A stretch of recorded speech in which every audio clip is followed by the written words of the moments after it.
أعوذ بالله من الشيطان الرجيم.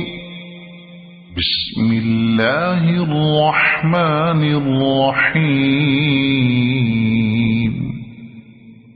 ألهاكم التكاثر حتى زرتم المقابر كلا سوف تعلمون ثم كلا سوف تعلمون كلا لو تعلمون علم اليقين لترون الجحيم ثم لترونها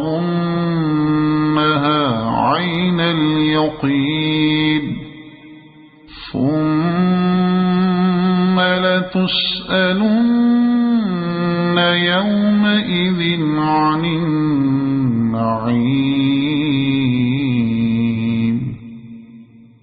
صدق الله العظيم.